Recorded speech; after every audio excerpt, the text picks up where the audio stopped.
All right, Shalom Israel, Shalom, Shalom. First and foremost, I'd like to give all praise, honor, and glory to Yahweh, by Hashem Shakum like it was shy.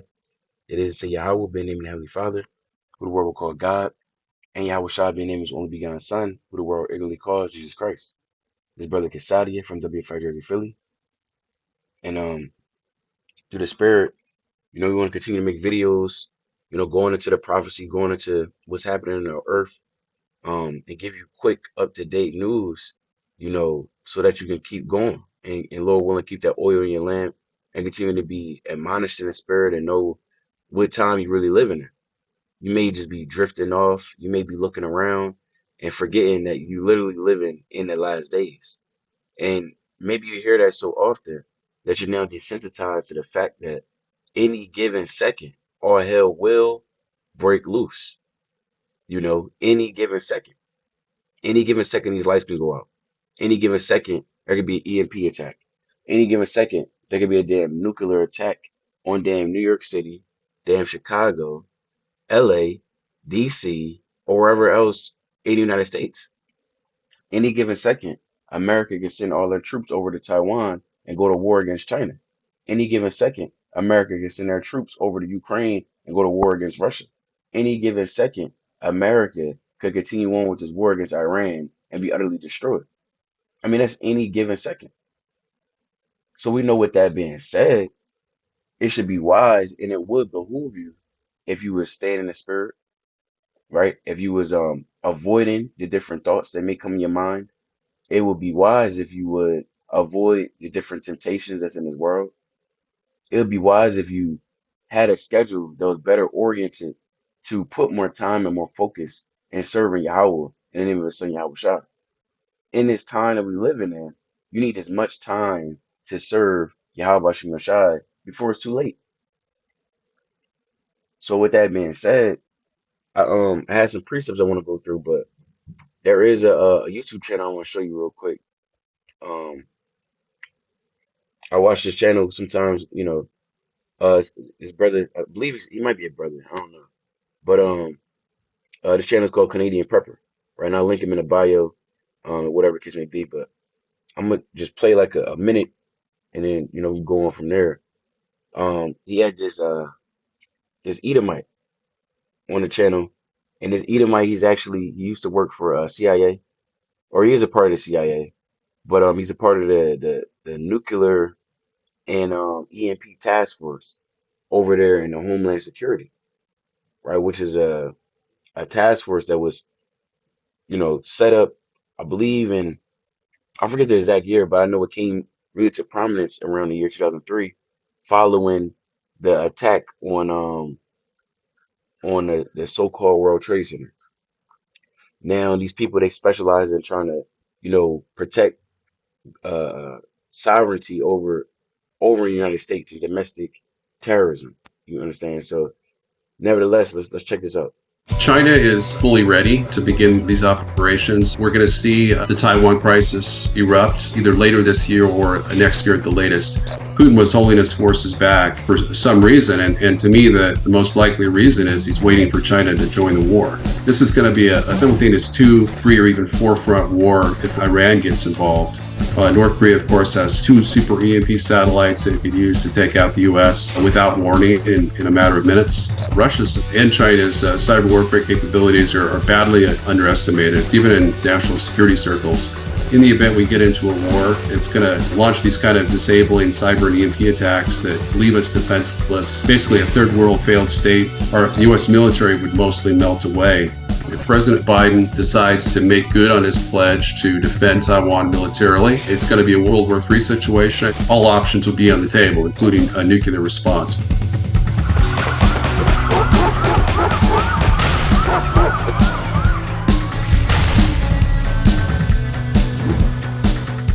Hi folks, Canadian Prepper here. Today on the channel we have a guest who we've had on the channel a few times before, David Pine. He's a former Army Combat Arms Officer and HQ Staff Officer. With an MA in National Security Studies from Georgetown University, he currently serves as Deputy Director of National Operations for the EMP Task Force on National and Homeland Security.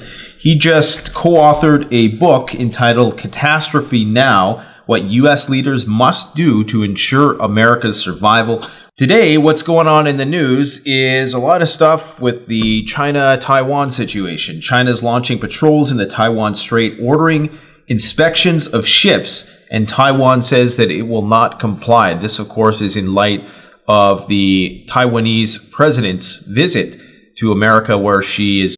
And like I said, you can check out the channel, whatever the case may be. But we know that all hell's about to break loose. We didn't necessarily need him to explain that to us, but it's good to have different sources out here that you can go to and see the different updates that's going on in the earth, right? So with that being said, we know what the Most High has already linked up and let us know that through the Spirit, the same place he brought upon Egypt, and he's going to bring upon America, right? Let's actually get there real quick. And we know there is darkness over the land of Egypt, and he's going to bring that back over here in the land of America. Let me go to the book of Exodus real quick. This is the book of Exodus, chapter 21, and I was just like it, chapter 10 and verse 20. I started 20. It says, "But Yahweh hardened in Pharaoh's heart, so that he would not let the children of Israel go. And Yahweh said unto Moses, Stretch out thine hand toward the heaven, that there may be darkness over the land of Egypt, even darkness which may be felt. And Moses stretched forth his hand toward heaven, and there was a thick darkness in all the land of Egypt 3 days. So the Lord, he brought darkness over Egypt for a period of 3 days.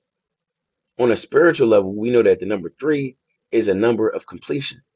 The Most High is going to completely darken and destroy and defile this land that you know is America. And not just this land, but chiefly this land out of all lands, because of all the evil which has been done, and all the bloodshed which has been done over in this land, known as America today, Babylon the Great, the mother of many harlots, right? This is the book of 2nd Ezra, chapter 15 and verse 10. Behold, my people is led as a flock to the slaughter. I will not suffer them now to dwell in the land of Egypt. Now, this is Ezra writing this. Ezra was around during early 500s to late 400 BC, right? Continuing on. It says, Behold, my people is led as a flock to the slaughter. I will not suffer them now to dwell in the land of Egypt, right? Israel, we weren't in Egypt. This is prophecy. This is prophetic. That's why it starts off in verse 1. Speak, it's like, behold, speak thou in the ears of my people the words of prophecy, which I will put in thy mouth, say Yahweh. So these things aren't necessarily, they weren't literal as far as what time we was in. It's not talking about us being in the land of Egypt with Moses and Aaron and Moses having a serpent or a staff that turns into serpent. It's not what it's talking about. It's talking about the time that we're living in right now. That's why it's prophecy, right? Pro meaning forward. So let's continue on. It says, verse 11, But I will bring them with a mighty hand and a stretched out arm, and smite Egypt with plagues as before, and will destroy all the land thereof. So the Lord is going to smite Egypt with plagues as before. This is modern day Egypt. Read about that in the book of Revelation, chapter 11, verse 8 on down. We know this is the modern day Egypt, and this is likened to that former great city. So the same things that was going on in Egypt is going on over here in America. And the same way the Most High has destroyed Egypt with those plagues, and he's going to destroy America with those plagues. One of those plagues being darkness. Verse 11 or verse 12. Egypt shall mourn, and the foundation of it shall be smitten with the plague and punishment that Yahweh shall bring upon it. Now, what's one of these plagues? When you go to the book of Revelation, chapter 16, it goes into some of the 7 vials, which another word to say, plagues and wrath of the Most High. Now, one of these plagues that the Lord's going to bring upon his land is darkness. And it's the book of Revelation, chapter 16 and verse 10. It says, and the fifth angel poured out his vial upon the seat of the beast. We know this is where the beast rests at, right? This is where the beast, this is where the spiritual demon Satan has his chief domain at. This is where he gets down at. He likes America. I mean, all the things of America and so on and so forth. Same way the seat of the beast in time past was Rome.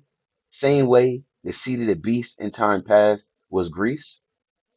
Hey, the seat of the beast in 2023 AD is none other than America, the so-called US of A, the land of this damn freak, right? And the land of the slave. That's where we at. It says, and that's continuing on, right? It says, and the fifth angel poured out his vial upon the seat of the beast, and his kingdom was full of darkness, and they gnawed their tongues for pain.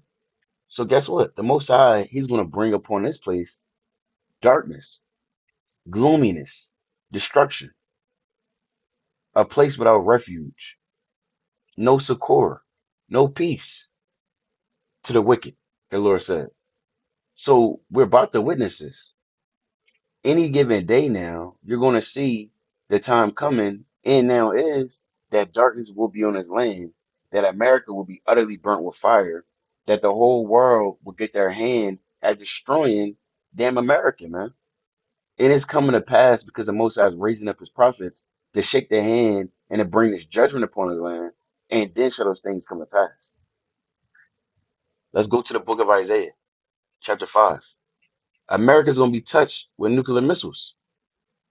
This is the book of Isaiah, chapter 5, and I'll start at I'll start at 26, right? Isaiah chapter 5 and verse 26. It says, and he will lift up an ensign to the nations from far, and will hiss unto them from the end of the earth. And behold, they shall come with speed swiftly. None shall be weary, nor stumble among them. None shall slumber, nor sleep. Neither shall the girdle of their loins be loosed, for the latchet of the shoe, nor the latchet of the shoes be broken, whose arrows are sharp, and all their bows bent. Their horses' hoofs shall be counted like flint, and their wheels like a whirlwind. What is this talking about? The Lord is saying that He's going to tell the nations from all different parts of the earth to send these missiles. That's these arrows as being sharp. It's sharp because it's swift to their destruction. If you have a sharp knife or a sharp sword and you cut into something, surely whatever you cut into is going to be split in sunder. It's going to be sliced up. This arrow that has a bent bow is talking about the ICBM launchers that's going to launch off these intercontinental ballistic missiles.